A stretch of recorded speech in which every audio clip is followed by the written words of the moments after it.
అధ్యాయాన్ని మొదటి అధ్యాయంలో ఉన్న కొన్ని ఆ, మనుషుల జీవితాలని మనం డిస్కస్ చేసుకుంటూ how relevant it is for Christmas అనేది మనము చూసుకుంటాం.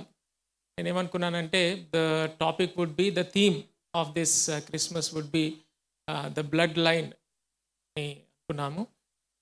త్రీ టాపిక్స్గా దీన్ని డివైడ్ చేస్తాం. ఒకటేమో గ్రేస్, ఇంకోటేమో గిల్ట్ ఆర్ కర్స్. క్రిస్మస్ రోజు we will meditate upon the gift, the grace of God, or the guilt of man slash the curse of God and the gift of God.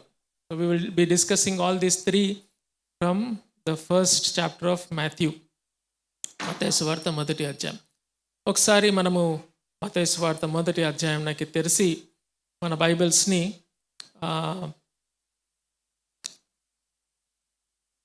6 వచనాలు ఒకసారి చదువుదాం.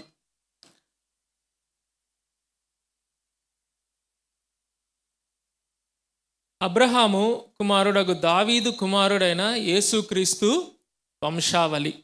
This is the genealogy of Jesus, the blood line of Jesus. అబ్రహాము ఇస్సాకును కనెను, ఇస్సాకు యాకోబును కనెను, యాకోబు యూదాను అతని అన్నదమ్ములను కనెను. యూదా తామారునందు పెరేజును జెరహును కనెను, పెరేజు ఎస్రోమును కనెను, ఎస్రోము ఆరామును కనెను, అరామును కనెను, అరాము అమ్మీనాదాబును కనెను, అమ్మీనాదాబు నయస్సోనును కనెను, నయస్సోను షల్మానును కనెను, షల్మాను రాహాబునందు బోయాజును కనెను, బోయాజు రూతునందు ఓబేదును కనెను, ఓబేదు యెషయిని కనెను, యెషయి రాజైన దావీదును కనెను. ఊరియా భార్యగా నుండిన ఆమె యందు దావీదు సొలొమోనును కనెను. యేసుక్రీస్తు వంశావళిని రాసేటప్పుడు మత్తయి చాలా జాగ్రత్తలు వహించాడనమాట. ఎందుకు ఫస్ట్ జాగ్రత్త, ఏకైక జాగ్రత్త అని తీసుకున్నది ఏంటంటే మత్తయి సువార్త యూదులకు రాయబడింది. ఓకే, మనము చదివితే మనకు అర్థం కాదు మత్తయి సువార్త. ఎందుకు ఈ జీనియాలజీ పెట్టాడు, ఎందుకు ఈ జీనియాలజీ రాశాడు, ఈ వంశావళి వల్ల నాకేంది ఉపయోగం అని మనం అనుకుంటాం. కానీ అక్కడ యూదులకి ఈ వంశావళి చదువుతున్నప్పుడు ప్రతి ఒక్క పదము చాలా ఇంపార్టెంట్, ప్రతి ఒక్క పేరు చాలా ఇంపార్టెంట్. ఒక సామెత ఉంది, పెళ్లి చేసేటప్పుడు ఇటు ఏడు ఏంటనే ఇటు 7 తరాలు అటు 7 తరాలు చూడాలని అంటారు కదా. చాలా జాగ్రత్తగా ఆ సామెత ఏం సామెత నేను ఆలోచిస్తూ ఉన్నా. ఇటు తరాలు చూడొచ్చు కానీ అటు తరాలు ఎట్లా చూస్తాం, వీడి మీద ఆధారపడి ఉంది కదా. ఓకే, సో ఇటు 7 తరాలు అటు 7 తరాలు చూడమని చెప్పినారు. యేసుక్రీస్తు మీద విశ్వాసం ఉంచుతున్న మనకి ఆయన ఇటు తరాలు అటు తరాలు చూడాలి అని చెప్పేసి మత్తయి ఏం రాశాడంటే ఆయన యొక్క వంశావళి రికార్డ్ చేయడం జరిగింది. ఓకే, మన ఫ్యామిలీస్లో కూడా మీకు ఎంతవరకు వెనకకెళ్ళి మీ తరాల్ని మీరు ట్రేస్ చేయగలరు? మ్యాక్సిమం గ్రేట్ గ్రాండ్ ఫాదర్ వరకే వెళ్తామేమో, కానీ దాని తర్వాత తెలియదు కదా. మనకు అలవాటు లేవు అట్లాంటివి పట్టించుకోవడానికి. ఏముందన్నా మనం బతుకుతే చాలా అన్నట్టుంటాం, కానీ మన తరాలు వెనక ఏం చేస్తే మనకేంది అనుకుంటాం కదా. So just keep this in your mind, this question. Okay, blood lines చాలా ఇంపార్టెంట్. ఓకే, యేసుక్రీస్తు వంశావళిలో you see a blood line. Okay, line, ఆయన ఎక్కడి నుంచి వచ్చాడు అని చెప్పేసి ఒక సన్నటి తీగ ఒకటి కనిపిస్తుంది అనమాట.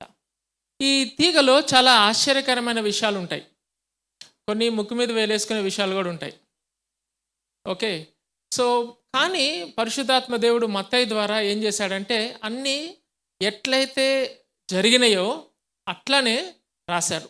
దీంట్లో ఏం జరుగుతుందంటే, దీంట్లో మనకి ఏం తెలుస్తుందంటే దేవుని యొక్క వైడ్ స్కోప్ ఆఫ్ ఫంక్షనింగ్, ఎట్లా దేవుడు ఈ ప్రపంచాన్ని, మనం లాస్ట్ టైం అనుకున్నాం కదా, దేవుడు ఈ ప్రపంచం యొక్క గతిని నిర్దేశిస్తూ ఉంటాడు. ప్రజెంట్ కంటిన్యూస్ టెన్స్లో అని మనం ఏదైతే లాస్ట్ టైం చదువుకొని నమ్మామో అదే విషయాలు ఇక్కడ మనము చూస్తూ ఉంటాం.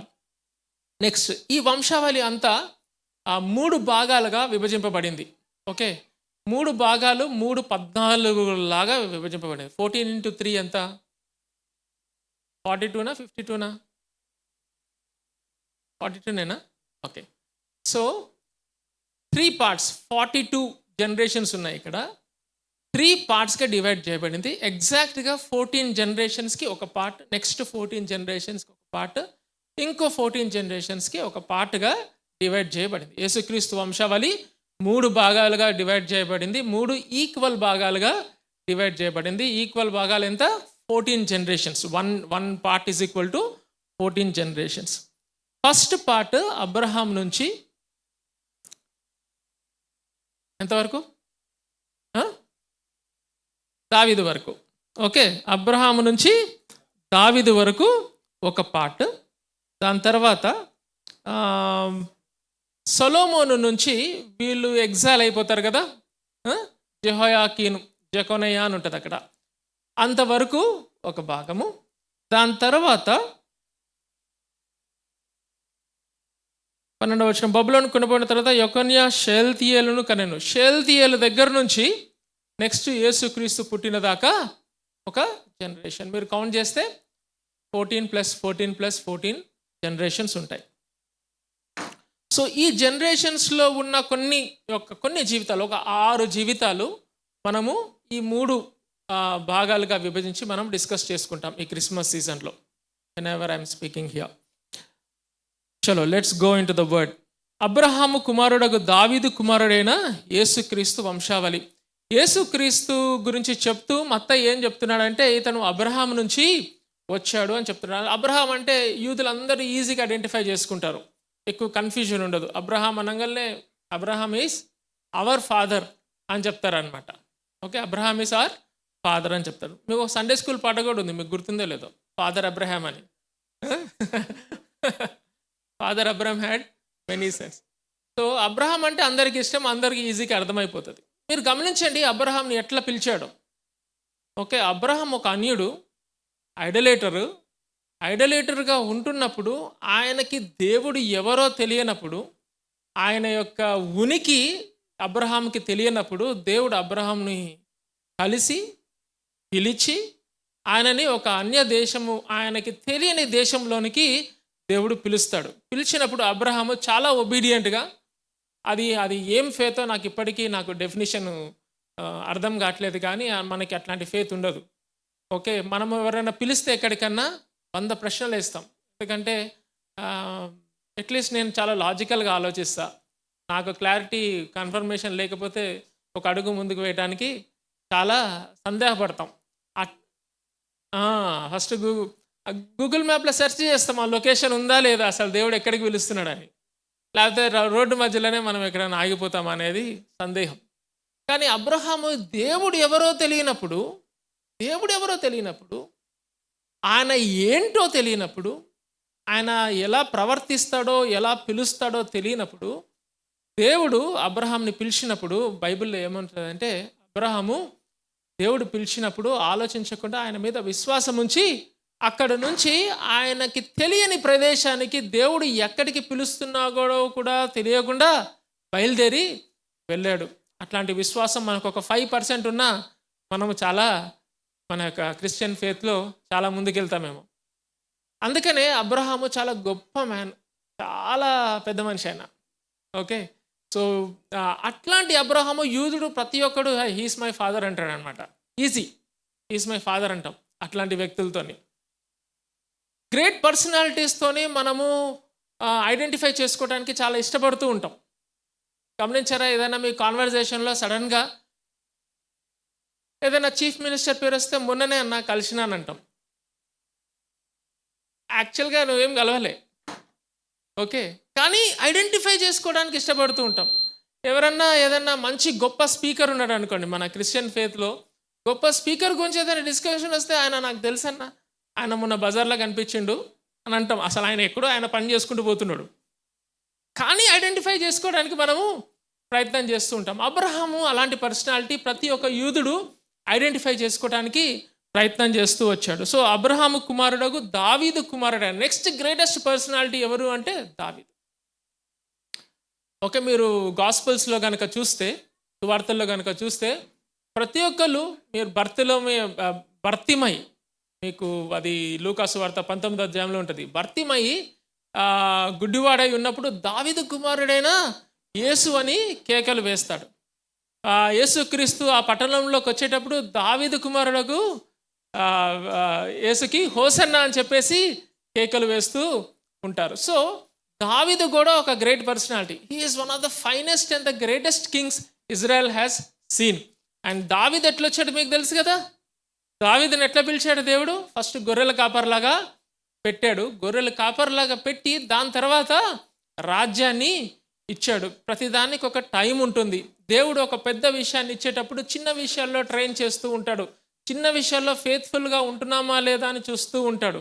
మనమేమనుకుంటామంటే ఈ చిన్నది నా ప్లాట్ఫామ్ కాదన్నా, డైరెక్ట్ పెద్దదే నా ప్లాట్ఫామ్ అంటాం. ఒకసారి మొన్న ఒకటి ఇంటర్వ్యూ చేశాను.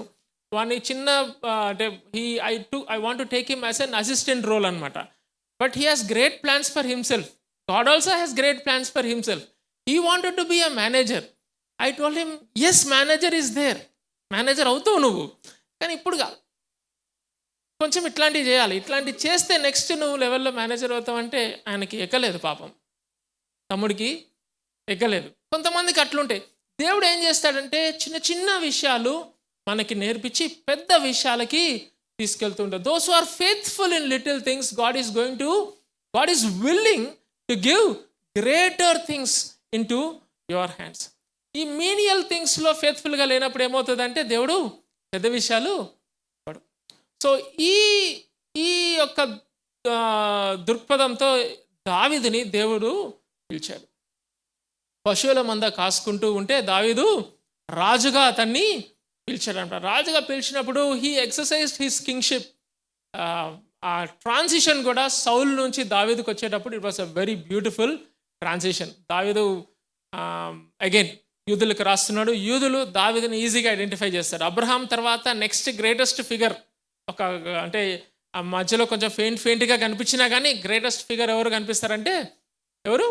దావీదు కనిపిస్తారు. సో మత్తయి ఆ ఇద్దరిని తీసుకొచ్చి రాస్తున్నాడు. మొదటి వచనం, అబ్రహాం కుమారుడగు దావీదు కుమారుడైన యేసుక్రీస్తు వంశావళి. సో యేసుక్రీస్తు ఎక్కడి నుంచి వచ్చాడు? అబ్రహాం నుంచి, దాని తర్వాత దావీదు నుంచి వచ్చాడు. ఈ మాట జాగ్రత్తగా వినండి, అట్లా మైండ్లో పెట్టుకోండి. మనం ఇది మళ్ళీ థర్డ్ అంటే క్రిస్మస్ రోజు దీన్ని కొంచెం డెసిఫర్ చేస్తామన్నమాట. కొంచెం దాన్ని ఎలాబొరేట్ చేస్తాం. యేసుక్రీస్తు ఎక్కడి నుంచి వచ్చాడు? ఆయన వంశావళిలో అబ్రహాము కుమారుడు దావీదు కుమారుడై వచ్చాడు. దాని తర్వాత 2వ వచనం చూడండి, అబ్రహాము ఇస్సాకును కనెను. అబ్రహాము ఇస్సాకును కనినప్పుడు ఆ యొక్క స్ట్రగుల్, పోరాటం ఏంటో మీకు తెలుసా? బైబిల్లో చాలా ఎక్కువ చాప్టర్స్ దానికి రాయబడి ఉందన్నమాట. అబ్రహాము 75 years ఉన్నప్పుడు దేవుడు అబ్రహాంకి ప్రామిస్ చేస్తాడు. ఏమని ప్రామిస్ చేస్తాడంటే, ఆయన పిలిచి ప్రామిస్ చేసినప్పుడు, నిన్ను నీ సంతానాన్ని నేను బ్లెస్ చేస్తాను, నీకు ఒక కుమారుని ఇస్తున్నాను, ఆ కుమారుడి ద్వారా నీ సంతానాన్ని బ్లెస్ చేస్తానని చెప్పేసి దేవుడు అబ్రహాంకి 75 years ఉన్నప్పుడు అబ్రహాంకి ప్రామిస్ చేస్తాడు. 75 years ఉన్నప్పుడు సురేష్ అన్న పొద్దున వాక్యం చదివాడు, నా వృద్ధాప్యమందు నన్ను విడువకు దేవా అని చెప్పేసి యూజువల్గా అందరూ 75 yearsకి ప్రార్థన చేస్తూ ఉంటే దేవుడు ఏం చేసిండంటే అబ్రహాంకి, నీ వృద్ధాప్యమందు నిన్ను ఇవ్వడం పక్కన పెట్టు, నీకు ఒక కుమారుని ఇస్తున్నానని చెప్పాడు అనమాట. ఓకే, చాలా మన డే టు డే యాక్టివిటీస్లో అవి మనకి సింక్ అవ్వవు. 75 yearsలో అబ్రహాం నమ్మిండు. Poor Abraham, father Abraham. Okay, he believed. ఒక లాజికల్ క్వశ్చన్ కూడా లేదు. దేవా 75 yearsకా? ఒక లాజికల్ క్వశ్చన్ కూడా లేదు. దేవుడు అట్లా చెప్పిండు, అబ్రహాము నమ్మాడు. కానీ 75 yearsకి 76 yearsకి పిల్లోడు పుట్లా. మామూలుగా మనం ప్రామిస్ ఇస్తే దేవుడు ఏమనుకుంటాం? నైట్ ఇస్తే పొద్దునకి జరగాలి, పొద్దున్న ఇస్తే సాయంత్రానికి జరగాలి, అంతే కదా. ఒక్కరోజు డిలే అయినా మనలో ఫాస్ట్ ఫుడ్ కల్చర్, ఇంకోటి ఏంటి, రీల్స్ కల్చర్. ఇది 2020 రీల్స్ కల్చర్లో ఏంటంటే మనకి పేషెన్స్ తక్కువైపోతూ ఉంటుంది.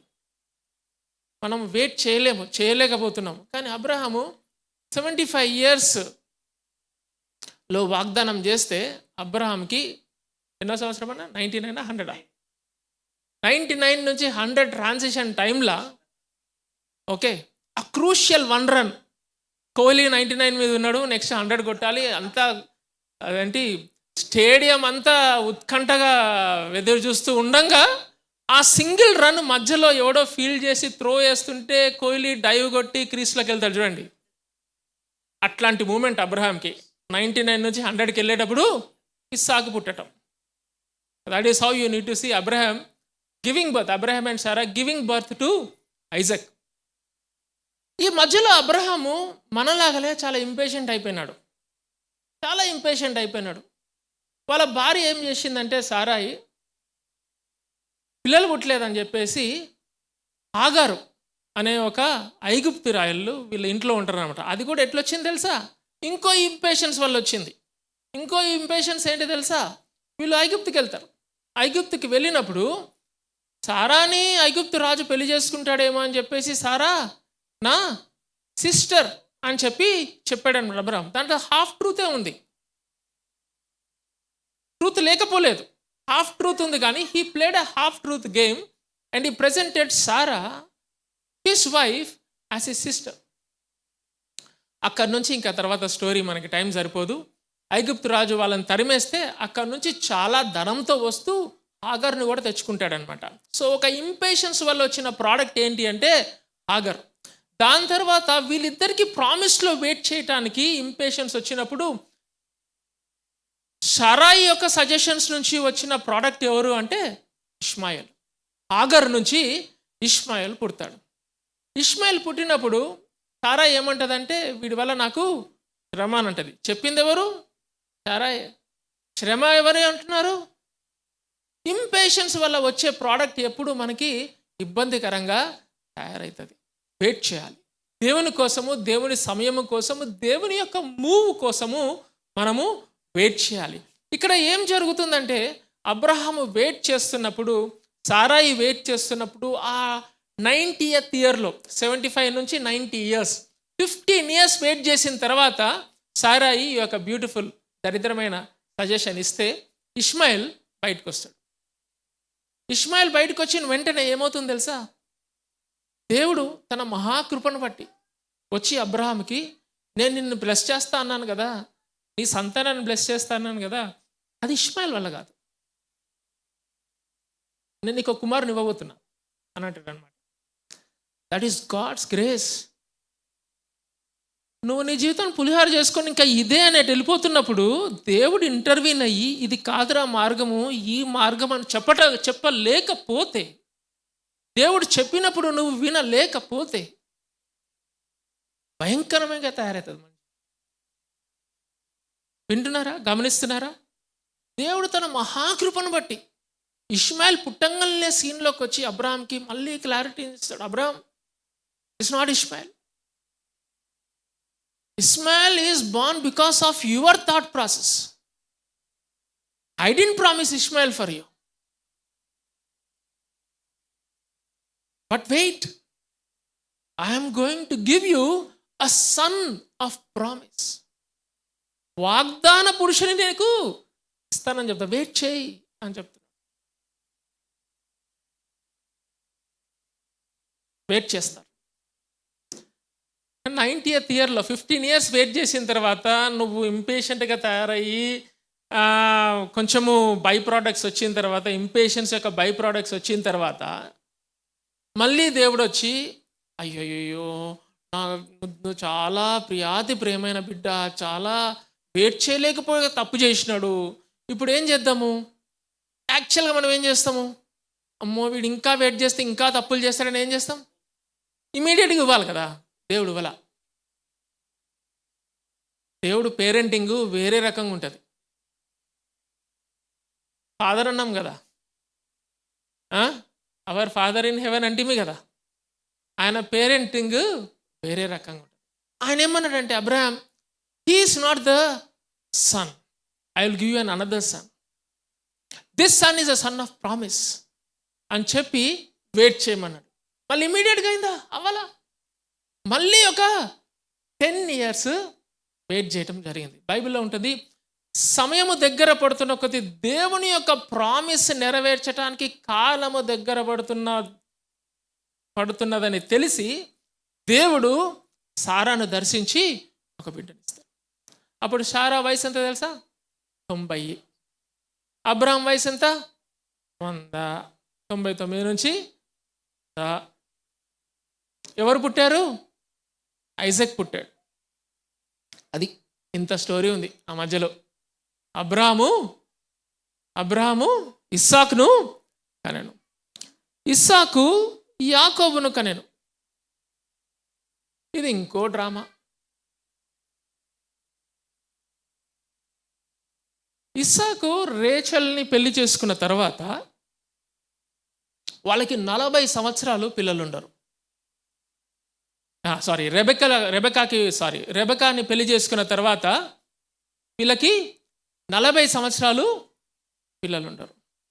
ఇస్సాకుకి పెళ్ళయింది 40వ ఏట. 80 ఇయర్స్కి వీళ్ళకి దేవుడు మళ్ళీ దర్శించి రెబెకా దగ్గరకు వచ్చి ఒక మాట పలుకుతాడు.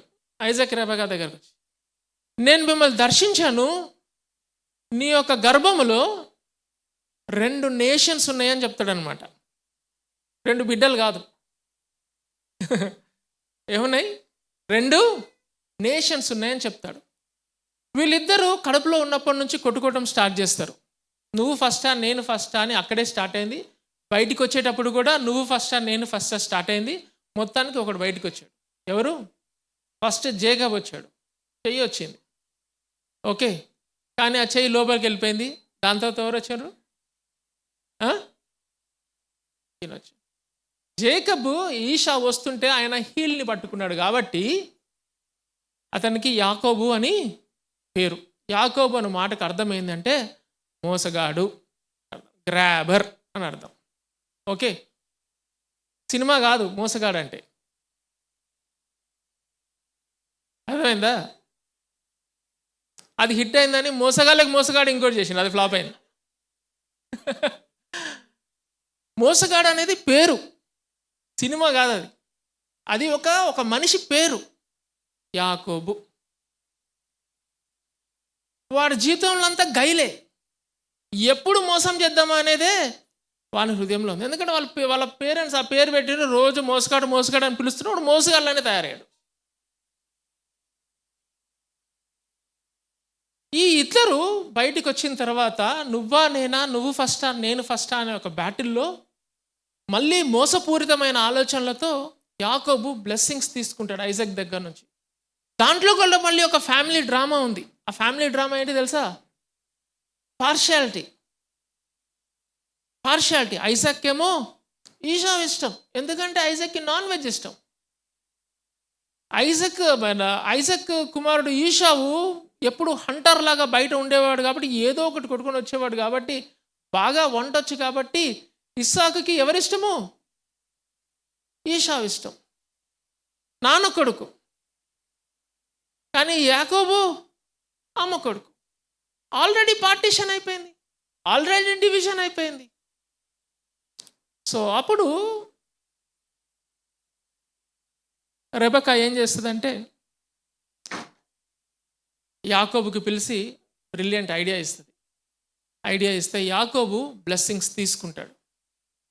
బ్లెస్సింగ్స్ తీసుకున్న తర్వాత మీకు ఇంకో డేంజరస్ స్టేట్మెంట్ రోమన్స్లో ఏముంటుందంటే, దేవుడు అంటాడు I chose Jacob, I rejected ఈషావ్ అని అంటాడు. లాస్ట్ టైం దీని గురించి చాలా కూలంకషంగా డిస్కస్ చేసుకున్నాం. మీకు ఇంకా డౌట్స్ ఉంటే ఆరాధన తర్వాత గెలవండి, మళ్ళీ కూర్చోబెట్టి మెసేజ్ అంతా చదివి వినిపించేస్తాను. God chose like that and there is a human responsibility also. We have discussed enough on that. అది అయిపోయింది. నెక్స్ట్ చూడండి, యాకోబు యూదాను అతని అన్నదమ్ములను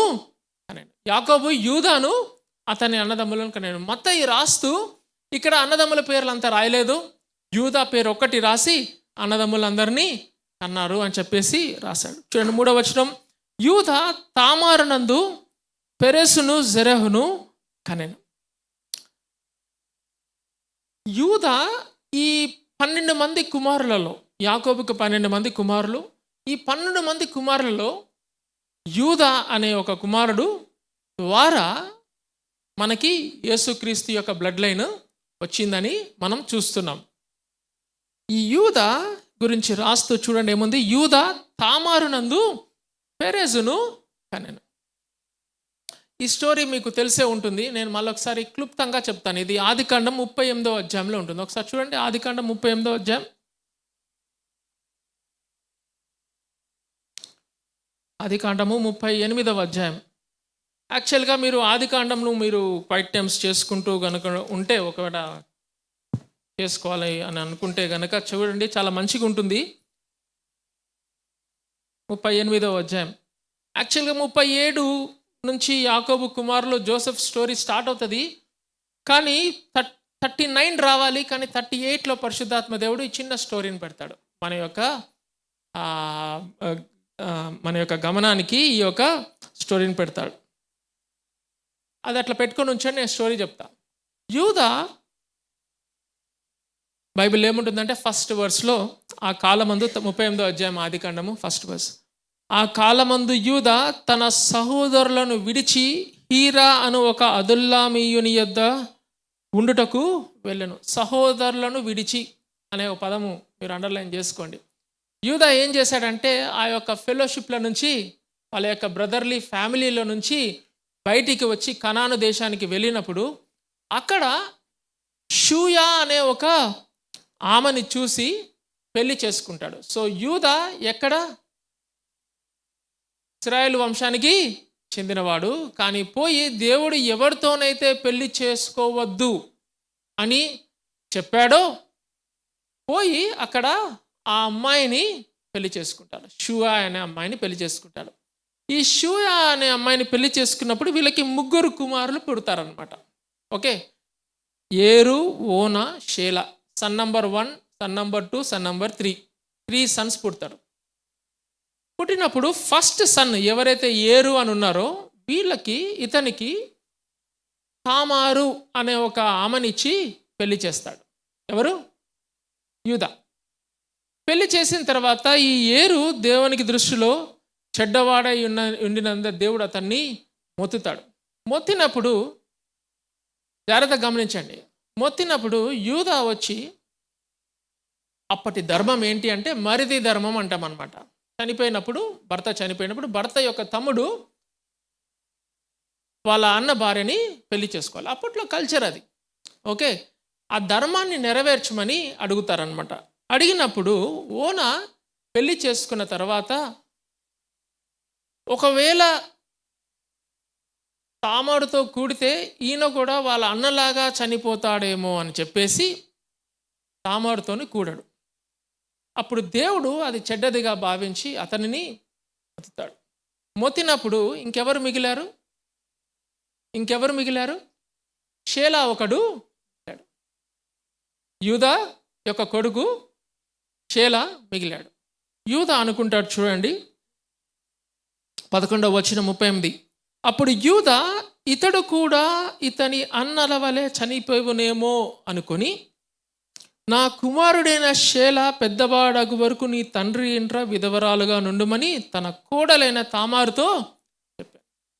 అలా చెప్పడానికి తామారు పట్ల ఇష్టమేం లేదు, తామారుకి ఏదో మంచి చేయాలని ఏమి లేదు యూదాకి.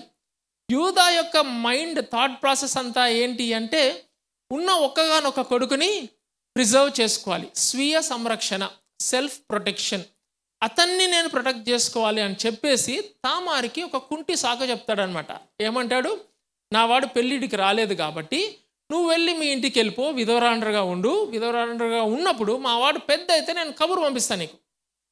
కబురు పంపించినప్పుడు నువ్వు వచ్చి పెళ్లి చేసుకుందు కానీ అని చెప్పినప్పుడు అది యాక్చువల్గా ఆయన ఉద్దేశించినది కాదు. తామారు పట్ల ఏదో ఆమెకి మంచి చేయాలని కాదు, కానీ ఈయన తన్ను తాను ప్రొటెక్ట్ చేసుకోవాలని చెప్పిన మాట. కొన్ని దినములైన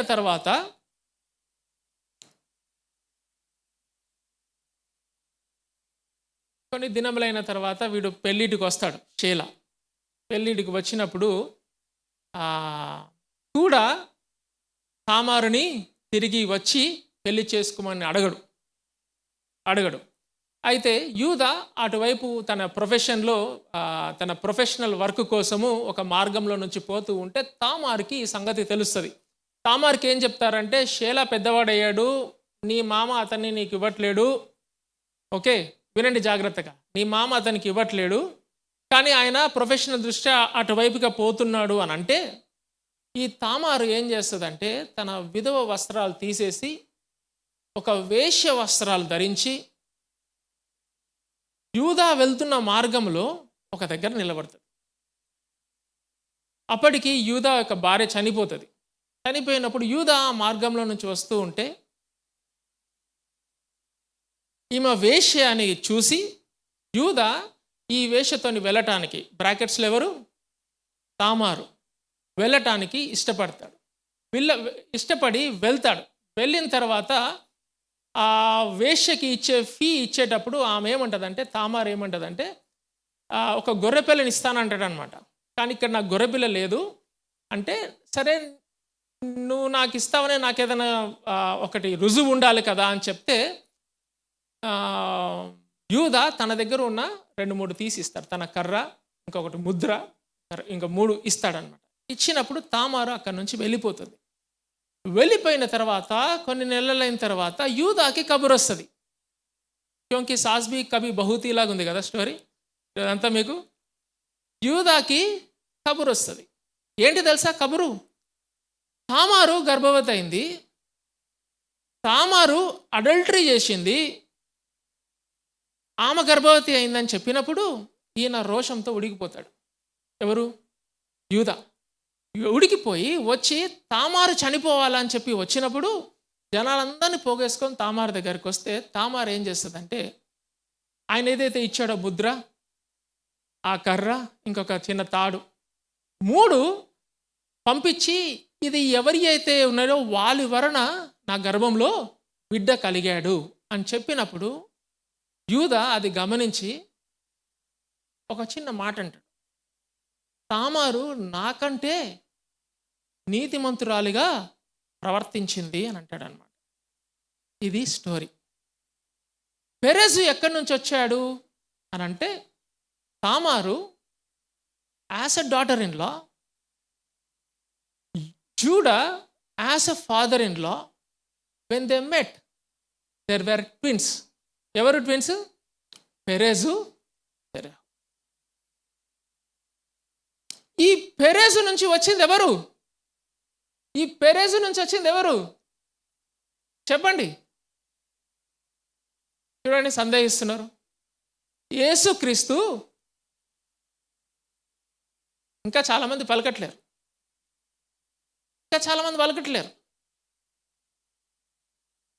that's why I said this is the blood line. ఆ పెరెజును, యూదా పెరెజును జెరహును కనెను. పెరెజు ఎవరిని కన్నాడు? నెక్స్ట్ ఉంది, హెజ్రోనును.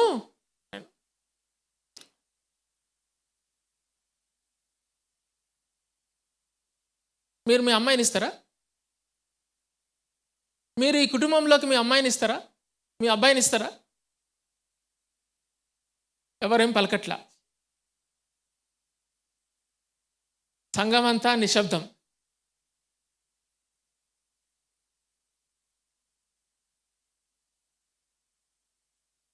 ఇవ్వడానికి జంకుతాం. ఇటు 7 తరాలు చూడమన్నారుగా, చూశారుగా మరి, జంకుతాం, భయపడతాం. ఆప్షన్ ఇస్తే ఎందుకన్నా రిస్క్ అంటాం. పరిశుద్ధాత్మ దేవుడు మత్తయి ద్వారా ఈ యొక్క జీనియాలజీ రాసేటప్పుడు, ఇది కొంచెం ఇబ్బందికరంగా ఉంది, ఇది రాస్తే యేసుక్రీస్తుని ఎవరు నమ్మరు, తీసేసే అని చెప్పలా. రాశాడు, మత్తయి రాశాడు. ఈ స్టోరీలో మనం ఏం చూస్తామంటే, నేను యాక్చువల్గా తామార్ దగ్గరికి వెళ్ళి ఇంటర్వ్యూ తీసుకున్నా. ఓకే, తామార్ దగ్గరికి వెళ్ళి ఎప్పుడైతే ఆ యొక్క యూదా ఆ షేలాని పంపించలేదో, తన మూడో కుమారుని పంపించలేదో, తామారు ఎప్పుడైతే ఆ విధవ వస్త్రాలు విడిచి వేశ్య వస్త్రాలు ధరించి బయలుదేరిందో అప్పుడు వెళ్ళి ఇంటర్వ్యూ చేసిన తామార్ని. తామార్ ఏంటి, what are you thinking, what is going through your mind, నువ్వేం ఆలోచిస్తున్నావు? తామార్ ఏమని చెప్పింది తెలుసా, నాకు సాల్మన్ నాకు న్యాయం కావాలి. నాకేం కావాలా? నాకు న్యాయం కావాలి. ఇది నాకు అన్యాయం.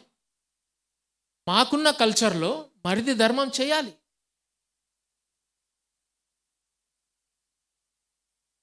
మామగారైన యూదా నాకు ప్రతిజ్ఞ చేసిండు, ప్రామిస్ చేసిండు ఇస్తానని. ఏమైందన్న ప్రామిస్? ప్రామిస్ చేసినోడు ప్రామిస్ నిలబెట్టుకోవడానికి ధైర్యమే లేదు ఆయనకి. మూడో కుమారుడు ఇవ్వాల్సిన టైంలో ఏం చేస్తున్నాడు? దొంగలా తిరుగుతున్నాడు, అటు ఇటు తప్పించుకొని తిరుగుతున్నాడు, అటు ఇటు. నాకు న్యాయం కావాలి అని చెప్పి ఆ న్యాయం కోసము ఒక మార్గం ఎంచుకుంది. ఏంటి మార్గము? విధవ వస్త్రాలు తీసివేసి వేశ్య వస్త్రాలు. తామార్, ఇది నీకు ఓకేనా?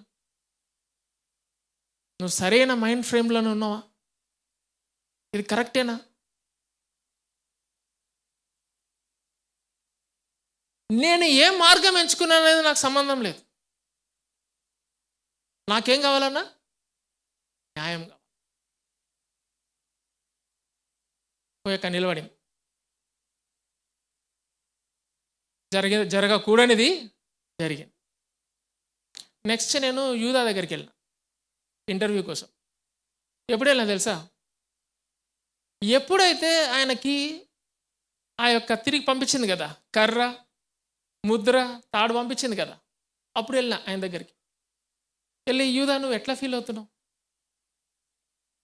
ఉడికిపోయినావు కదా, నీ కోడలు అడల్ట్రస్గా తయారైందని చెప్పేసి ఉడికిపోయినావు కదా, ఇప్పుడు నీ సమాధానం చెప్పు, నువ్వేమనుకుంటున్నావు? సాల్మన్, నేను యాక్చువల్గా స్వీయ సంరక్షణకి వెళ్ళిన, నా ఓన్ ఫ్యామిలీని నేను రక్షించుకోవడానికి నేను ప్రయత్నం చేసిన, అంతే తప్ప నుంచి ఎటువంటి దురుద్దేశం లేదు. నా 2 కుమారులు చచ్చిపోయినారు, ఒక్క కుమారుడు ఉన్నాడు. నువ్వు చెప్పు, వాడిని కాపాడుకోకూడదా? నువ్వు నా ప్లేస్లో ఉంటే ఏం చేస్తావు? కాపాడుకోవా? యూదాకి ఆయన స్టోరీ ఉంది, తామారుకి ఆమె స్టోరీ ఉంది. ఫాలో అవుతున్నారా?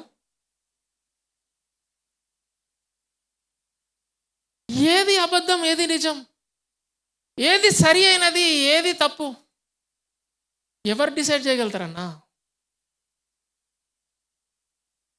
మీ ఇద్దరికి మీకు ఓటింగ్ ఇచ్చిన, ఎవరు యూదా వైపు తీసుకుంటారు, ఎవరు తామారు వైపు తీసుకుంటారు? అంటే ఎవరు యూదా వైపు తీసుకుంటారు? ఇక్కడ ఎవరు చేతులు ఎత్తట్లే, వెరీ గుడ్.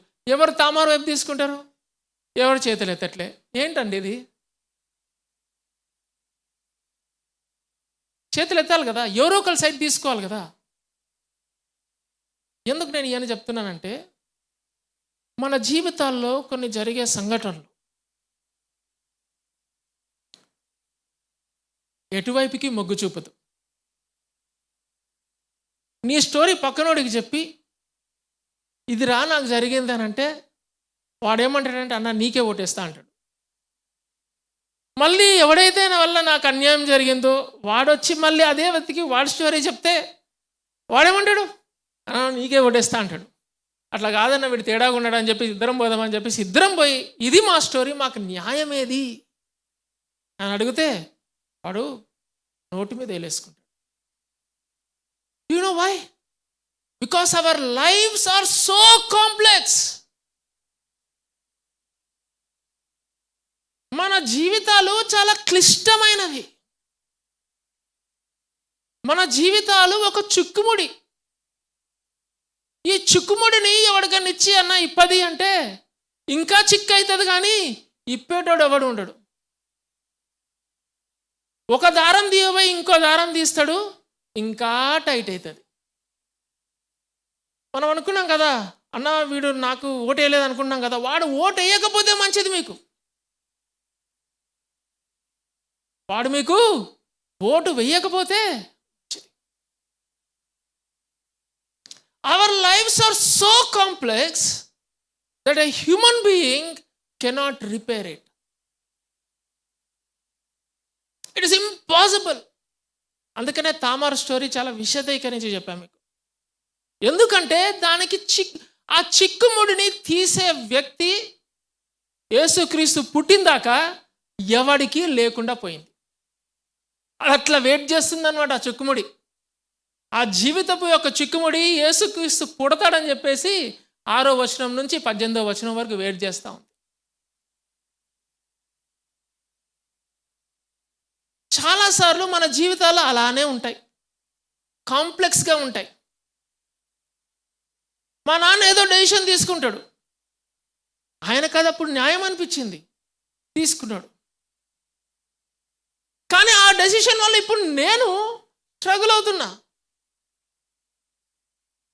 మరి నాకు అన్యాయం జరగల, నాకు అన్యాయం అనిపిస్తుంది. మరి ఆయనకి న్యాయము నాకు అన్యాయం అయినప్పుడు దీనికి న్యాయం ఎవరు తీరుస్తారు? ఆ చిక్కుముడి ఎవడి వల్ల? Our lifes are so complex that a mere human being cannot.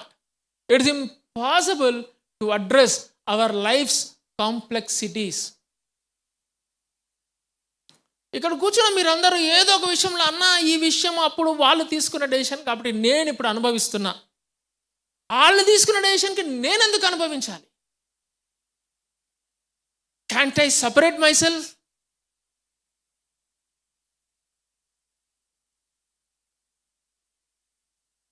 దేవుడు ఏం చేసిండంటే వీళ్ళ జీవితాలని రిపేర్ చేసిండు. తామార్ని తీసుకొచ్చి యేసుక్రీస్తు యొక్క హాల్ ఆఫ్ ఫేమ్ల పేరుని పెట్టేసిండు. ఓ తామారు, జర ఆగు, ఎవరు పుట్టినారమ్మా? పెరెస్ పుట్టిండు. So God chose Perez and said, through him will come. Through him will come who? The Savior of the world. తామారుకి పరలోకం పోయిన తర్వాత చూపించాడు స్టోరీ. తామార్కి ఎక్కడ తెలిసిందండి స్టోరీ? పరలోకానికి వెళ్ళిన వెంటనే అమ్మమ్మమ్మమ్మమ్మమ్మమ్మ, యేసుక్రీస్తు నా ఫ్యామిలీలో నుంచి వచ్చిండా, నాకు తెలియదు.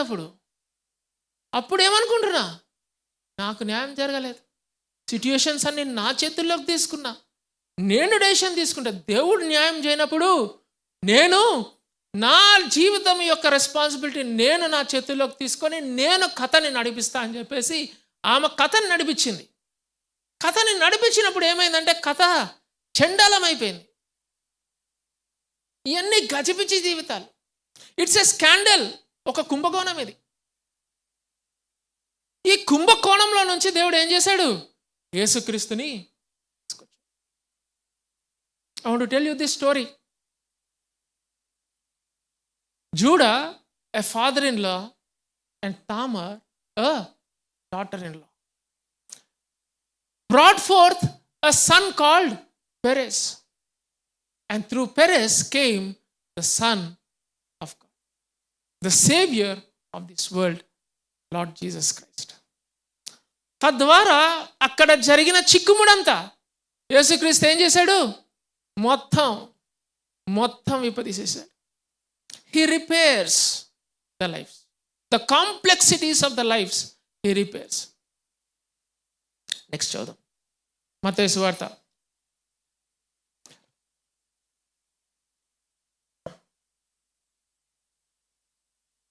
క్విక్గా మత్తయి సువార్త 1వ అధ్యాయం.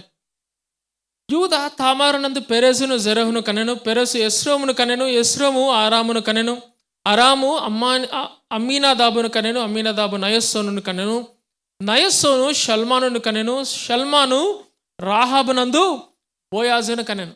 నెక్స్ట్ స్టోరీ ఏంటి అంటే క్లుప్తంగా 5 minutes కంప్లీట్ చేద్దాం. Next story రాహాబుది.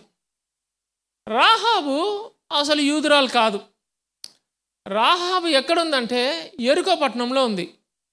రాహాబుకి ఎరికో ఒక ఆశ్రయం లాంటిది. ఎందుకంటే ఎరికో గోడలు దాటి లోపలికి వెళ్ళే మగాడు ఎవడు లేకుండా లేడు అసలు. ఆ ఎరికో పట్టణం మీద గోడ మీద ఈమె ఒక ఇల్లు ఉంది. ఇప్పుడు కంటే ఫాస్ట్గా అప్పుడు న్యూస్ ఇంకా బాగా స్ప్రెడ్ అయిపోతూ ఉంది. రాహాబుకి ఈ ఇశ్రాయేలీలు అక్కడి నుంచి ఐగుప్తు నుంచి విడుదలై ఇటువైపుగా వస్తున్నారని ఒక వార్త వచ్చింది. ఈ వార్త వచ్చినప్పుడు ఈమె ఎవరు? రాహాబు బై ద వే ఈమె వేశ్య.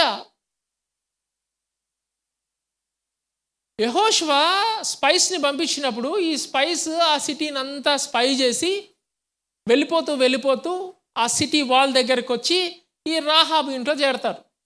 ఈ రాహాబు ఇంట్లో చేరినప్పుడు రాహాబు పలుకుతుంది వీళ్ళతోని మాటలు. ఏమని అంటుందంటే, మీరు ఎప్పుడైతే ఐగుప్తు నుంచి బయటికి వచ్చారో మిమ్మల్ని మీ దేవుడైన యెహోవా ఎలాగైతే దగ్గరుండి విడుదల చేశాడో మీరు బయటికి రాంగల్నే మా హృదయము నీరు గారిపోయిందంట. ఎందుకు? ఆయనే నిజమైన దేవుడు. భూమి యందు ఆకాశమందు ఆయనే దేవుడు అని మేము నిశ్చయించి తెలుసుకున్నాము. మీరు ఇటువైపుగా వస్తున్నారని తెలిస్తే మాకు ఇంకా భయం పట్టుకుంది అని చెప్పిన. గమనించండి, ఈ స్పైస్ ఎక్కడికి వచ్చారు? రాహాబు ఇంటికి వచ్చారు. ఈ స్పైస్ రాహాబు ఇంటికి రాకముందు రాహాబు యొక్క ఆలోచనలు ఏంటి? పోయి ఇంటర్వ్యూ తీసుకున్నాను. నేను పోయి ఇంటర్వ్యూ తీసుకున్నాను. రాహాబు దగ్గరికి వెళ్ళి రాహాబు, ఏంటమ్మా నీ ప్రొఫెషన్ అని అడిగా. అంటే నేను వేశ్యన్ సాల్మన్ అంది. So what is going through in your mind? వీళ్ళు వస్తున్నారు కదా ఇశ్రాయేలీలు, నీ ఆలోచన ఏంటి అని అడిగా. అంటే ఆమె చెప్పింది, నేను వేశ్యనే, కానీ ఎప్పుడైతే ఇశ్రాయేలీలు ఐగుప్తులో నుంచి బయటికి వచ్చారో నాకు వాళ్ళ దేవుడి గురించి తెలిసింది. నేను ఆయనని నమ్మా, ఆయనలో విశ్వసిస్తున్నా. నాకేదన్నా ఛాన్స్ వస్తుందేమో అని చూస్తున్నా. దేనికి? ఆయనని విశ్వసించి నేను నా యొక్క కాంప్లెక్స్ లైఫ్లో నుంచి బయటపడటానికి, ఈ చిక్కుముడి నుంచి, ఈ వేశ్య జీవితం అనే చిక్కుముడిలో నుంచి నేను బయటపడటానికి నాకేదైనా దారి దొరుకుతుందేమో చూస్తున్నా. చాలా సర్కమ్స్టెన్సెస్ ఉన్నాయి నేను ఈ ప్రొఫెషన్ చూస్ చేసుకోవడానికి.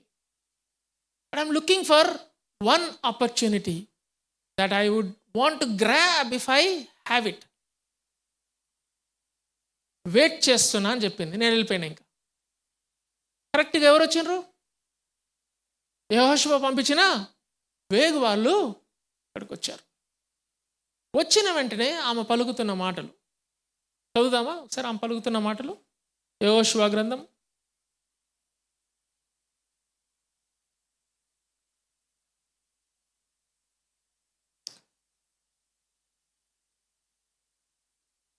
1 ఎవరైనా వర్స్ హెల్ప్ చేయండి మీరు తీస్తే కనుక.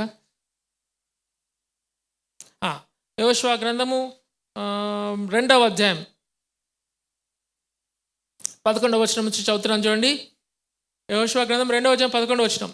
మేము వినినప్పుడు మా గుండెలు కరిగిపోయిను, మీ దేవుడైన యెహోవా పైన ఆకాశమందును క్రింద భూమి అందును దేవుడే, మీ ఎదుట ఎట్టి మనుషులకైనను ధైర్యం ఏమాత్రము ఉండదు. 12వ వచనం గమనించండి.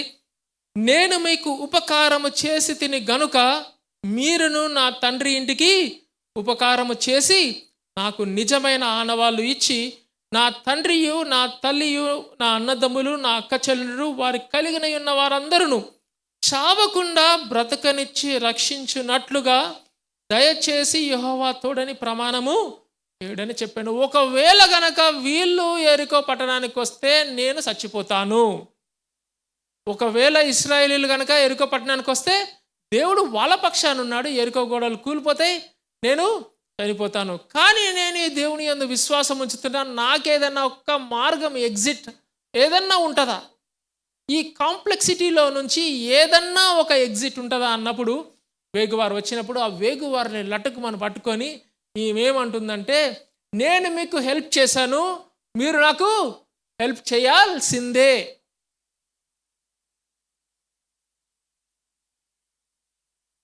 నేను మీకు హెల్ప్ చేశాను, మీరు నాకు హెల్ప్ చేయాల్సిందే అంటే అర్థం ఏంటి అంటే, ఇదేదో చాలా కాన్ఫిడెన్స్తో చెప్తున్న మాటలు కాదు. ఇది ప్రాధేయపడటం. అంటే ఏంటి అంటే, నువ్వు నాకు ఇప్పుడు హెల్ప్ చేయకపోతే నాకు ఈ కాంప్లెక్సిటీలో నుంచి బయటికి మార్గం లేదు. నేను మీకు హెల్ప్ చేసిన, మీరు నాకు హెల్ప్ చేయాలి. నెక్స్ట్ చూడండి 13వ వచనం. నేను చావకుండా బ్రతకనిచ్చించి రక్షించినట్లుగా యెహోవా తోడని ప్రమాణం చేయండి. సమస్య లేదు, నేను మిమ్మల్ని విడిచిపెట్టే ప్రసక్తే లేదు. మీరు ప్రమాణం చేసి ఇక్కడి నుంచి వెళ్ళండి అన్నప్పుడు వాళ్ళు, మేము వస్తాము, కూలిపోతాయి, నువ్వు ఒక ఆనవాళ్ళు మాకు ఇస్తే తప్పనిచ్చి, ఆనవాళ్ళు ఇవ్వటమే కాదు, నువ్వు ఎవరైతే చెప్పారో నీ ఫ్యామిలీ అంతా ఆ గృహంలో ఉంటే తప్పనిచ్చి మేము మిమ్మల్ని ప్రొటెక్ట్ చేయాలి. మీ గృహం బయట మీ వాళ్ళు ఎవరన్నా ఉంటే మాకు ఆ సంబంధం లేదు. గృహంలోకి తీసుకొని రావాల్సిన బాధ్యత ఎవరిది? నీది. నువ్వు గృహంలో పెట్టు, మీ గృహాన్ని రక్షించే బాధ్యత మాది అని చెప్పి వాళ్ళు వెళ్ళిపోయిన వెంటనే మరుక్షణమే ఆమె యొక్క స్కార్లెట్ కార్డు, ఆ తొగరు తాడు దానికి విండోకి కడుతుంది అనమాట. స్కార్లెట్ తాడు అంటే రెడ్ కార్డు. రెడ్ కార్డుకి వేవ్ లెంత్ ఎక్కువ, దూరం నుంచి కూడా కనిపిస్తుంది కాబట్టి రెడ్ కార్డు అక్కడ కట్టింది. స్పిరిచువల్ థింగ్ ఏంటి అంటే, there is nothing but the blood of lord Jesus. కట్టినప్పుడు వాళ్ళు వచ్చి చూస్తారు, ఈమెని రక్షిస్తారు. కాంప్లెక్సిటీలో నుంచి బయటకు వచ్చింది. ఎందుకంటే దేవుణ్ణి విశ్వాసం ఉంచింది కాబట్టి ఆ కాంప్లెక్స్ లైఫ్లో నుంచి బయటకు వచ్చింది. బయటకు వచ్చినప్పుడు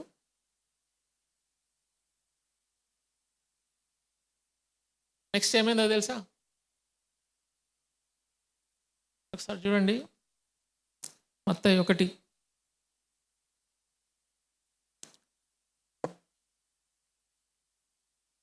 షల్మాను రాహాబునందు బోయాజు కనెను. ఈమె బయటకు వచ్చి ఇశ్రాయేల్ జనాంగంలో కలిసిపోయింది. కనానీయురాలు ఇశ్రాయేల్ జనాంగంలో కలిసిపోయింది. ఇశ్రాయేల్ని పెళ్లి చేసుకుంది, ఇశ్రాయేల్ వ్యక్తిని పెళ్లి చేసుకుంది.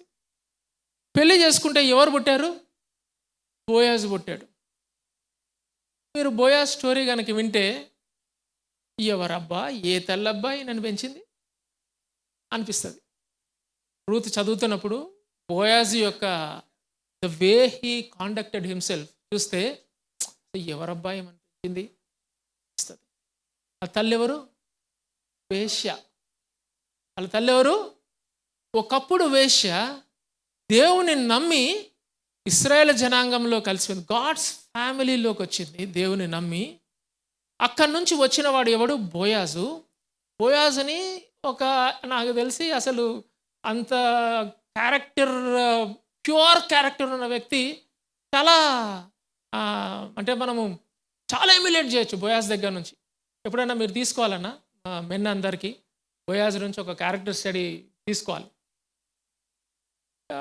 మ్యాన్హుడ్ అంటే ఏంటో బోయాజు రూతులో నేర్పిస్తాడు. అలా పెంచింది ఎవరు? ఒకప్పుడు వేశ్య, ఇప్పుడు దేవుని కుమార్తె రాహాబు పెంచింది. బోయాజు దగ్గరికి ఎవరు వచ్చారు? రూత్ వచ్చింది. అది మరో వారానికి సంభాషణ, ఇప్పుడు కాదు. బోయాజ్ దగ్గరికి ఎవరు వచ్చారు? రూత్ వచ్చారు. అది మరో వారానికి సంభాషణ. ఇంకొక స్టోరీ ఉంది, చెప్పాలి. ఇది చెప్తే నాకు నెక్స్ట్ వారం కొంచెం ఈజీ అవుతుంది. ఓకే, నెక్స్ట్ స్టోరీ చూడండి 5వ వచనం. ఓబేదు యెషయిని కనెను, యెషయి రాజైన దావీదును కనెను. 6వ వచనం. ఊరియా భార్యగా నుండిన ఆమె యందు దావీదు సొలొమోనును కనెను. నెక్స్ట్ పర్సన్ ఎవరు తెలుసా? బత్షెబ. బత్షెబాది వింతైన స్టోరీ. ఆమె పని చేసుకుంటుంది. ఆమెకి రాజ్యము ఆ కింగ్స్ ప్యాలెస్లో ఉన్న దేనికి సంబంధం లేదు. సాదాసీదా వ్యక్తి, ఏ నార్మల్ పర్సన్. ఎప్పుడు కూడా రాజ్యంలోకి వెళ్ళాలి అని ఎప్పుడు కవెట్ చేయాల, ఆలోచన కూడా లేదు. ఆ రాజ్యంలోకి వెళ్ళాలని, ఆ ప్యాలెస్లోకి వెళ్ళాలని ఆలోచన. సాదాసీదా వ్యక్తి పక్కనుంది. కానీ ఆ రోజు ఏమైందంటే దావీదు మేడ మీద వాకింగ్ చేస్తున్నాడు, ఈవినింగ్ వాక్. పొద్దుకాల సమయంలో ఈవినింగ్ వాక్ చేస్తున్నప్పుడు ఈ అమ్మాయి స్నానం చేయడం చూసి మోహించి బెత్షెబాని ప్యాలెస్లోకి పిలుస్తాడు. నేను వెళ్ళి అప్పుడు ఇంటర్వ్యూ చేశాను బెత్షెబాని ఎప్పుడు ఇంటర్వ్యూ చేశా? ఆ కబురు ఎప్పుడైతే వచ్చిందో అప్పుడు వెళ్ళి interview. Bathsheba, where are you going అని అడిగా. నోటెంబడి మాట లేదు, ఏదైనా మాట్లాడు బెత్షెబా, ఎక్కడికి వెళ్తున్నావు అని అన్న మాట అంతే. ఒక పవర్ఫుల్ పర్సన్ పిలిచినప్పుడు వెళ్ళకపోతే నాకు చాలా సాదాసీదా వ్యక్తి అయిన నాకు చాలా ప్రమాదం అని చెప్పి వెళ్ళింది.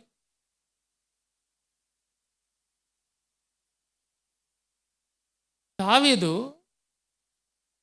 బెత్షెబాతో కూడి బెత్షెబాను పంపించి, ఈయన ఎప్పుడైతే పని లేనట్టు ఈవినింగ్ వాక్ మేడగది మీద చేస్తున్నాడో అప్పుడు ఈయన సేనాధిపతి అక్కడ ఊరియా అక్కడ ఏం చేస్తున్నాడు? యుద్ధం చేస్తున్నాడు. పిలిపించి, నువ్వు యుద్ధం చేయబాకు అని చెప్పి ఊరియాని బెత్షెబాతో కూడిచ్చాలని ఒక స్కీమ్ వేసి ఇంటికి పిలిచి తాగిపిస్తాడు. ఏం చేస్తాడు? తాగిపిస్తాడు. ఊరే ఏమంటాడు తెలుసా? అమ్మమ్మమ్మమ్మమ్మ, నేను ఇప్పుడు తాగితే అక్కడ యుద్ధం ఎవరు చేస్తాడు రాజా? మనము యుద్ధం ఓడిపోతాం, నేను తాగనంటాడు. తాగిపిస్తాడు. తాగిపిచ్చి ఇంటికి సరాసరి పంపిస్తే యూజువల్గా తాగిన వాళ్ళు కరెక్ట్గా ఇంటికే వస్తారు. కానీ ఊరియా ఇంటికి వెళ్ళాల. ఎందుకు తెలుసా? ఆయన రాజు పట్ల కుక్క కంటికి ఎక్కువ విశ్వాసం ఆయనకి. అక్కడ యుద్ధం జరుగుతుంటే నేను ఇంటికి ఎట్లా వెళ్తా, నా భార్యతో నేను ఎట్లా ఎంజాయ్ చేస్తా అని చెప్పేసి వెళ్ళకుండా బయటనే ఆ సిటీ గేట్ దగ్గర ఉంటాడు. ఈడు మాట వినట్లేడని, ఎవరు? దావీదు. ఈ ఊరేగాడు మాట వినట్లేడని చెప్పేసి అక్కడ కమాండర్ ఇన్ చీఫ్కి కబురు పంపిస్తాడు. అరే వీడు మాట వినట్లేడు, కొంచెం ఫ్రంట్ లైన్లో పెట్టారు.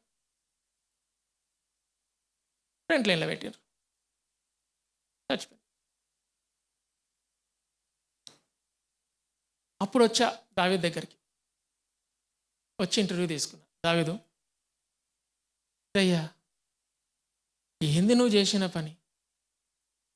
వాడిని నీకు నమ్మకంగా బతుకుతున్నాడు, నువ్వు వాడిని ముందు పెట్టినవేంది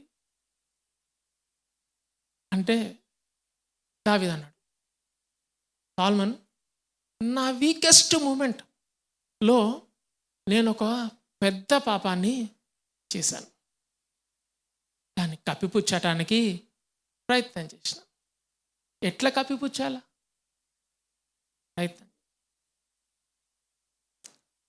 తద్వారా జరిగిందే ఈ పనులు అని చెప్పాడు. 2 డ్రామాస్.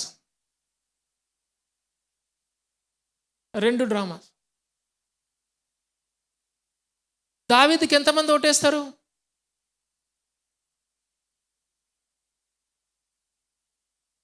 బెత్షెబాకి ఎంతమంది ఓటేస్తారు? కొన్నిసార్లు మన పవర్ టజల్ అంటాం. కొన్నిసార్లు when people from higher authority exploit us, మన లైఫ్ చిందరవందర అయిపోతాయి.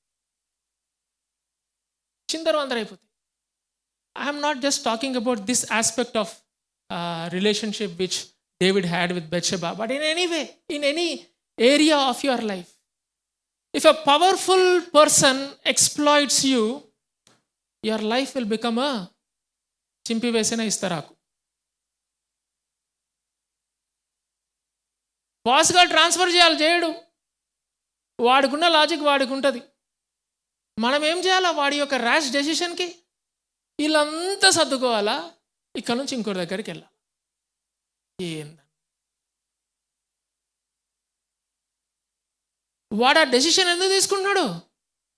చాలా ర్యాష్ డెసిషన్ అది, ఆలోచన లేని డెసిషన్ అది.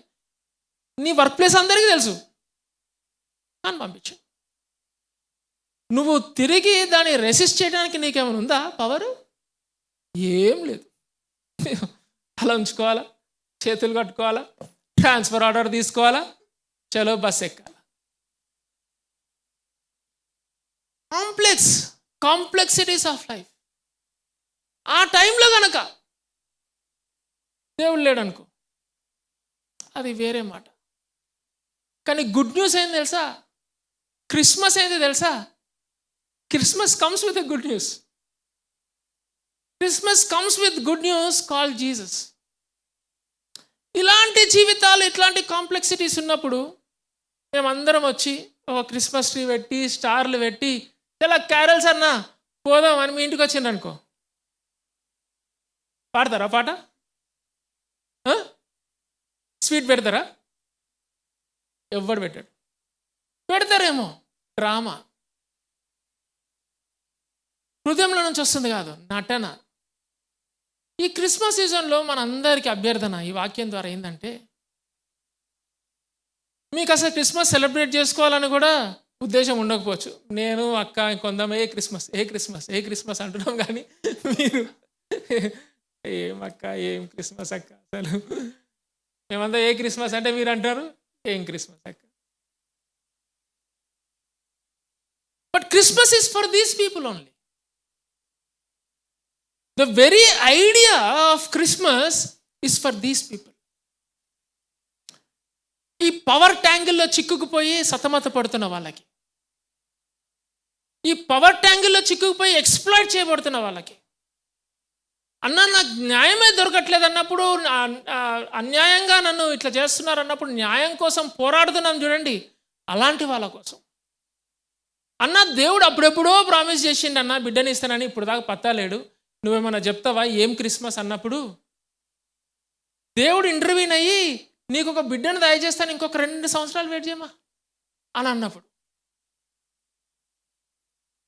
అన్న అసలు నా కుటుంబం గురించి నీకు తెలియదన్నా, మీరు అంతా క్రిస్టియన్ ఫ్యామిలీస్లో పుట్టిండ్రు, నేను ఒక హిందూ ఫ్యామిలీలో పుట్టినా, అసలు దీంట్లో నుంచి నాకు ఎప్పుడు ఎగ్జిట్ అయితే అప్పుడు బాగుంటుంది అన్నట్టు వెయిట్ చేస్తున్నా, ఆ ఎగ్జిట్ ఎప్పుడు అవుతుందో తెలియదు, అట్లాంటి కోసం వెయిట్ చేస్తున్నావా? Christmas is for you only.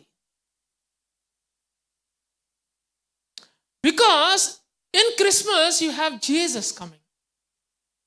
He not only repairs people's lives, he renews and he restores. పక్షిపోయి అట్లయినప్పుడు దేవుడు నాతానును పంపించి సొలొమోను ద్వారా నేను నా బ్లడ్ లైన్ని కంటిన్యూ చేస్తున్నాను అని వాగ్దానం ఇస్తే, దావీదు యొక్క ఇంకో కొడుకు అక్కడ రాజు అయిపోయి వాడు సెల్ఫ్ ప్రొక్లెయిమ్ చేసుకుంటుంటే, బెత్షెబా సొలొమోన్ని తీసుకెళ్ళి నాతాన్తో పాటు దావీదు దగ్గర తీసుకెళ్ళి, నాకు న్యాయం ఏది, ఏం చేస్తున్నావు దావీదు, నువ్వు పండుకున్నావు లే అని అన్నప్పుడు సొలొమోన్కి పట్టాభిషేకం. God in his mightiness involves in all of our lives. నువ్వు అనుకుంటున్నావు కావచ్చు, అన్న నా జీవితం ఒక చిక్కుముడి తీసే సత్తా ఎవడికి లేదు, నేను ఎంత పీక్తుంటే అంతే ఇంకా టైట్ అవుతుందని అనుకుంటున్నావేమో. నువ్వు కనుక నీ యొక్క బ్రోకెన్ లైఫ్తోని దేవుని దగ్గరకు వస్తే, దేవుడు ఏం చేస్తాడు తెలుసా? మంచిగా దాన్ని కడతాడు, కట్టి నీకొక హోప్ని తీసుకొస్తాడు. తామారు జీవితము బ్యూటిఫుల్గా అరేంజ్ చేశాడు. రాహాబు జీవితము ఏమైంది?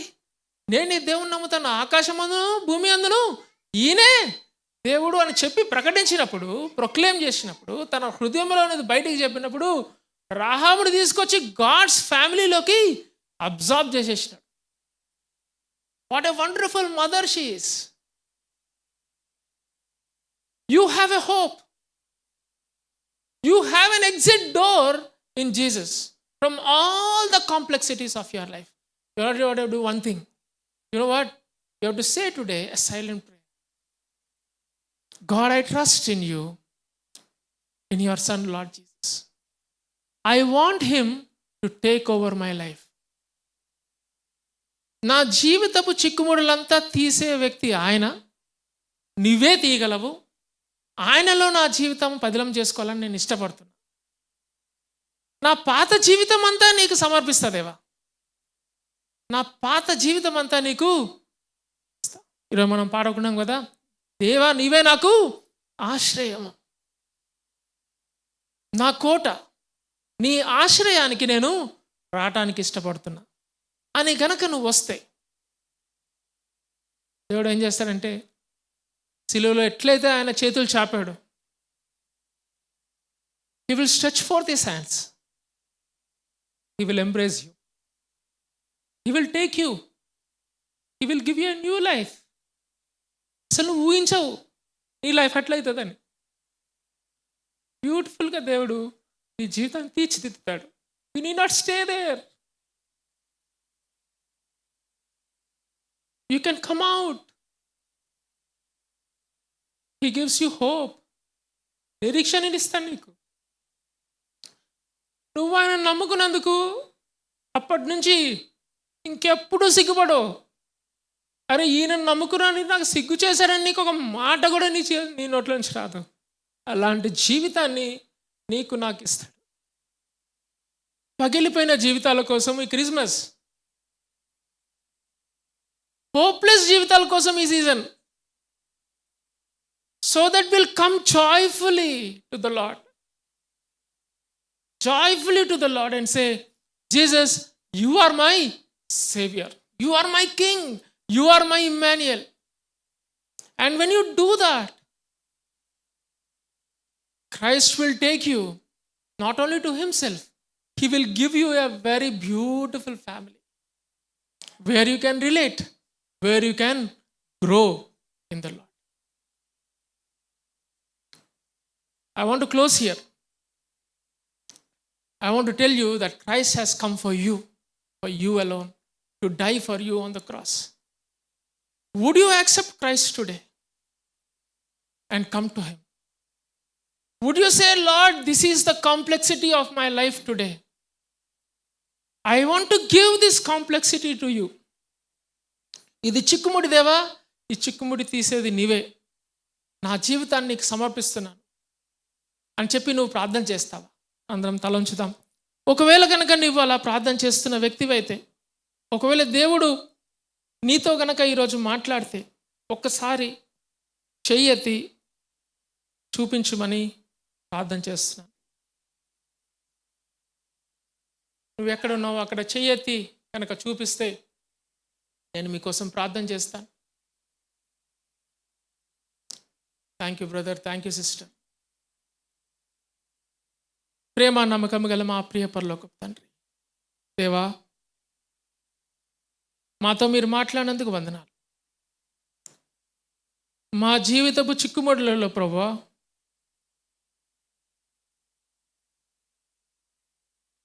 ఆ చిక్కుముడిని తీసే వ్యక్తివి నువ్వే. ఆకాశమందును భూమి అందును దేవుడవు నీవే. నీవే మా ఆశ్రయము.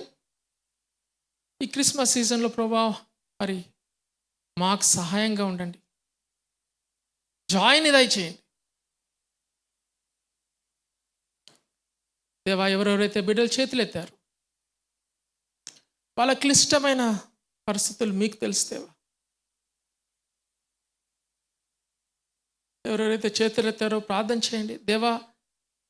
నా ఈ విషయంలో మీ యొక్క ఇంటర్వెన్షన్ కావాలి దేవా. ఎక్స్ప్లాయిట్ చేయబడ్డాను దేవా, నాకు విడుదల దయచేయి. ఎంతో కాలం నుంచి నీ యొక్క వాగ్దానం కోసం, నెరవేర్పు కోసం వెయిట్ చేస్తున్నాను ప్రభువా. నాకు ఓపికను దయచేయి దేవా. నా కుటుంబం చాలా క్లిష్టంగా తయారవుతుంది దేవా. నాకు ఎగ్జిట్ కావాలి. నన్ను నిలబెట్టి దేవా, నా జీవితాన్ని నిలబెట్టి. నేను నిన్ను నమ్ముకున్న బిడ్డను, నా కృప దయచేయి.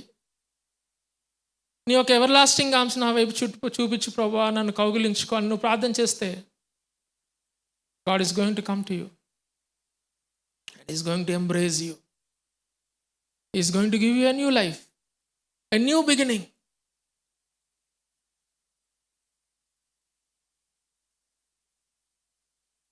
దయగల తండ్రి, ఈ వాక్యం మా జీవితాల్లో, మా వినికిడిలో ఆశీర్వకరంగా తయారు చేయమని యేసుక్రీస్తు నామమున ప్రార్థించి అడిగి వేడుకొంచున్నాం తండ్రి.